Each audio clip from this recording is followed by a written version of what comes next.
Hello everyone. तो अब हम करेंगे एक्सरसाइज 1.3 का इंट्रोडक्शन पार्ट। 1.3 से पहले हमें कुछ डेफिनेशंस का पता होना चाहिए। फॉर एग्जांपल डेसिमल एक्सपेंशन क्या होती है, terminating non terminating decimal expansions क्या होती हैं। सबसे पहले डेसिमल एक्सपेंशन का मतलब क्या होता है। हमारे पास कोई भी रैशनल नंबर या फ्रैक्शन होती है जिसमें एक न्यूमरेटर होता है एंड डिनोमिनेटर होता है।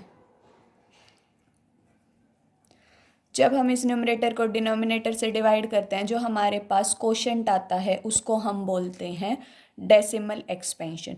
फॉर एग्जांपल अगर मैंने लिखा 1/2, ये हमारे पास न्यूमरेटर, ये हमारे पास डिनोमिनेटर।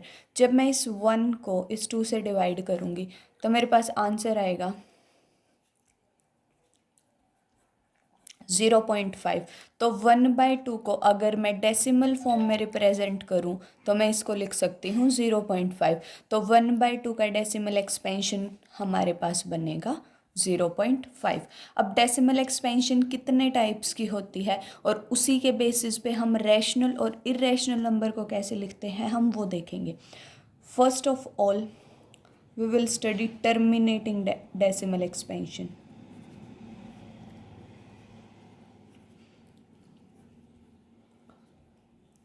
टर्मिनेटिंग का मतलब होता है ख़त्म हो जाना। मतलब अगर मैं न्यूमरेटर को डिनोमिनेटर से डिवाइड करूं तो मेरे पास डेसिमल एक्सपेंशन ख़त्म हो जाए। जैसे मैंने 1/2 लिखा था तो मेरे पास आंसर 0.5 आया था। इस 5 के बाद कोई नंबर नहीं है हमारे पास, इसका मतलब इसका आंसर 0.5 एंड 5 पे ख़त्म हो जाते हैं। तो टर्मिनेटिंग डेसिमल एक्सपेंशन हमारे पास होती है जिसका हमारे पास एग्जैक्ट रिजल्ट आ जाए और रिपीट ना हो हमारे पास कोई भी चीज़, या फिर आगे ना बढ़े, ख़त्म हो जाए। और ये भी ज़रूरी नहीं है कि सिर्फ एक डेसिमल के बाद एक ही डिजिट आए। हमारे पास 0.25, 0.312567, ये भी हमारे पास सारी की सारी टर्मिनेटिंग जो कि एक पॉइंट पे जाके ख़त्म हो जाती हैं। उसके बाद हमारे पास आते हैं नॉन टर्मिनेटिंग डेसिमल एक्सपेंशंस। अब नॉन टर्मिनेटिंग में हमारे पास दो टाइप्स आते हैं। सबसे पहले non terminating repeating decimal expansion and second one is non terminating non repeating decimal expansion. अगर मीनिंग पे जाएं, टर्मिनेटिंग जो ख़त्म हो जाए, नॉन टर्मिनेटिंग जो चलती जाए मतलब जो ख़त्म ना हो, और रिपीटिंग मतलब एक पॉइंट पे जाके ख़त्म ना हो पर रिपीट होना शुरू कर दे।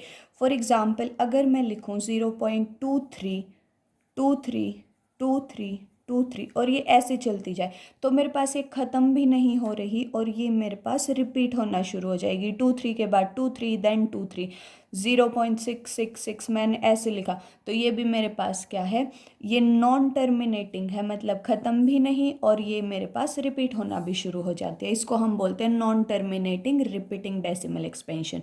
देन हमारे पास आती है नॉन टर्मिनेटिंग नॉन रिपीटिंग, जो ख़त्म भी ना हो और जो रिपीट भी ना हो। फॉर एग्जाम्पल अगर मैंने लिखा 0.120 11 200 10 130, मतलब ना तो ये ख़त्म है और ना ये हमारे पास रिपीटेड है, तो इसको हम बोलेंगे non terminating non repeating decimal expansion. अब रैशनल और इरेशनल नंबर्स को कैसे डिफाइन करेंगे in terms of terminating and non terminating decimal expansion. अगर मैं 1/2 को देखूं तो ये मेरे पास एक रैशनल नंबर है।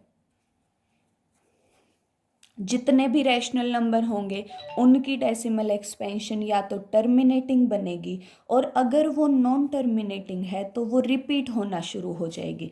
तो मैं अगर रैशनल नंबर्स को डिफाइन करूं तो इनकी जो डेसिमल एक्सपेंशन है वो या तो टर्मिनेटिंग बनेगी,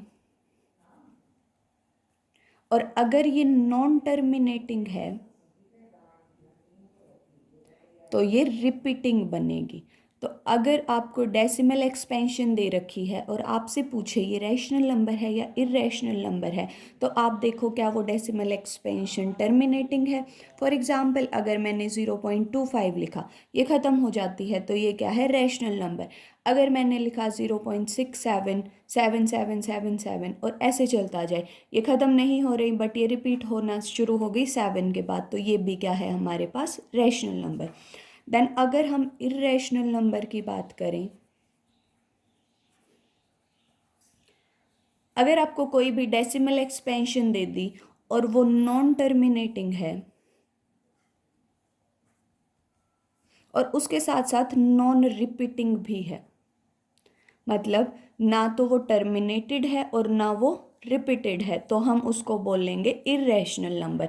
अगर आपसे पूछे 0.10, 100, 100, 140 और ऐसे चलता जाए, ये आपके पास non terminating non repeating decimal expansion है। इसको देखते ही आप बोलोगे ये कैसा नंबर है, इरेशनल नंबर।